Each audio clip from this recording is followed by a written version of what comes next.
What's the podcast that's got everybody saying OWP? That's right, it's the O Wrestling Podcast. I'm your host, CW. Thank you so much for listening.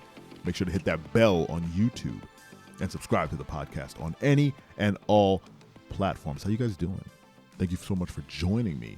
Today we're digging deep into a topic that will probably divide a lot of folks. It is the best finishers in WWE history. We're doing it. We're finally doing it. We had a podcast episode way back when, the 7 best moves that could be used as finishers, but that's so specific, so niche. Let's get right into the meat of the situation. The meat. Best WWE finishers of all time. Now, hotly debated topic. We're getting our names in there too. O Wrestling Podcast is throwing our hat in the ring to give you the best, the top 10 finishers in WWE. Hands down. Now, many people are going to call this list bunk. They're going to say, I don't know what I'm talking about. They are going to say, I missed very key finishers in the history of WWE. History of WWE is very wide and vast. And they're going to say, you missed X, Y, and Z. I get it. But I do have a list of criteria that I base these moves on. I'll give you the top 10, and then I'll give you the rules and break down why each one was selected. So let's get into it. We're 2 minutes in. Let's hit this list. Number 1 is the RKO. Come on, guys. Number 2, the Stone Cold Stunner. Number 3, the DDT by Jake the Snake Roberts. Number 4, Sweet Chin Music. Number 5, the Spear. Number 6, the Ankle Lock. Number 7, the Lion Tamer. Number 8, the Elbow Drop. Number 9, the Clothesline from Hell. And finally, number 10, the Punt. There you go. There's your top 10 list. We got it out the way. We went 2 minutes in. I gave you the list. Now, I'm waiting for you to stop yelling at me. I know what you're saying. You didn't put in the choke slam, or you didn't put in the pedigree, or you didn't put in the blah, blah, blah. Of course. I mean, this is my list. I put in what I thought was the best.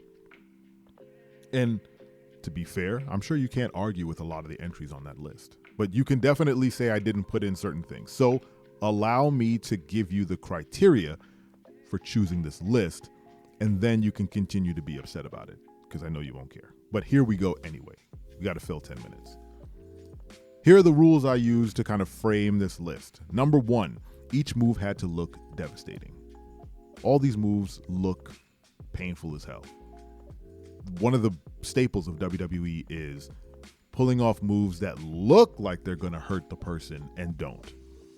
These two people have trusted themselves, their lives with each other, and they pull off these moves that look like you've absolutely ruined this person for the rest of their life. You've given them brain damage. You've ruined them, and they're fine.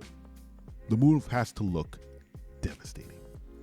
Number 2, the move must be capable of taking out any opponent. That means it can be Rey Mysterio or The Undertaker or Santos Escobar or Omos or Brock Lesnar or friggin' name another person. Rhea Ripley.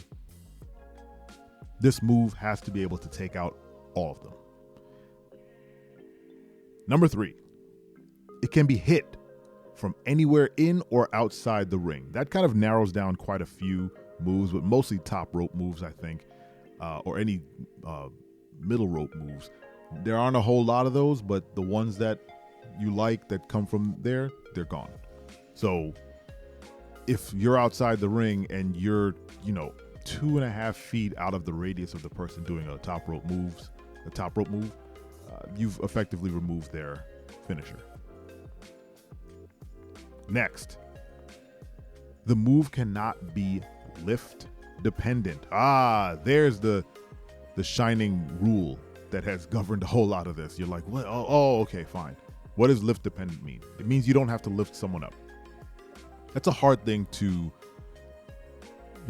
parse in your mind. You have to pick up someone to drop them down. It's definitely a spectacle. I mean, one of the, some of the biggest people in the industry have made a career on other, like, tiny people picking them up and dropping them, right? It was a huge thing in the 80s, just picking up Andre the Giant, slamming him. These days, if, Brock Lesnar is F5 and everybody, F5 is a fantastic move. Only Brock Lesnar can do it. There's no, well, not that there's no other person, but there's fairly few people who can do that move as effectively as Brock Lesnar has done it. And if we came up with a list of, moves that had lift dependencies in it, Undertaker would be on the list, Kane would be on the list. I mean, all the giant body dudes would be on the list because they're capable of picking up everybody. But Shawn Michaels can't pick up everybody. Bret Hart couldn't pick up everybody. Ricochet can't pick up anybody. So that's mean. So I wanted to frame it in this move. And here's here's a different way of framing it.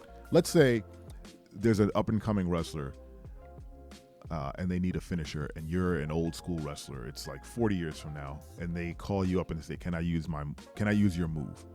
If your move is versatile enough that any sized person can use it and it can be devastating, it's a great move. That's my opinion. That's why the RKO or the stunner can be a legacy. It can be passed down. It was just passed down. Kevin Owens has the stunner now. Stone Cold passed it down to him, and he's capable of doing it. Randy Orton is not yet retired, but I think when he does, if at some point his son, one of his sons, goes into wrestling and they're like, I'm going to use my dad's move, they can do that. Or he can pass it on to somebody else. It's versatile. So versatility had a big part in my list. Now, if we head back to the list, RKO was at the top. I was debating putting Stone Cold Stunner at the top, and then I wasn't. RKO is definitely the greatest finisher, and it has less to do with what the move is and more of the pedigree that Randy Orton has kind of wrapped it in, right? Randy Orton made that move incredible. And it was already great. It was the diamond. It was a cutter. It was the diamond cutter. It was, whatever you want to call the move before it was the RKO. But Randy Orton took it to another level by putting it in positions that made it great. That Seth Rollins stomp to an RKO, legendary. Evan Bourne doing his, what is it? Not the sunset flip. I can't remember what he did. He was like a bat flip, and then Randy Orton caught him in midair and landed the RKO. And listening to the story of that move, where Evan Bourne said, yeah, we didn't practice that. He just said, you should do this. And then he did it. And then we did it. They didn't practice that thing, and it happened. That's what makes the RKO the greatest. Stone Cold Stunner is closely behind. But, I mean, how do you argue Stone Cold being anywhere near the top? I'm sure people say Stone Cold Stunner is number one, and that's fine too. But every other move on this list is something that you can either pass down to someone else or you can hit on anybody. The DDT by Jake the Snake is incredible, and he can put it on anybody. The Lion Tamer, same deal. The Spear, you can hit it on anybody. All these moves can be as devastating as you want them to be. They can hit any opponent. They can be passed down, and they don't require you to be a crazy muscle person. So that is our list. Man, this episode went by really fast. That is our list of the best WWE finishers of all time. Let me know what you think in the comments. I appreciate your time. I'm sure you have your own opinions on what should be on that list. So let me know. Thank you so much for listening, and don't you ever forget. I'm your friend, but if I ever see you in the ring, I can beat you. Don't you know? Yeah, yeah, yeah.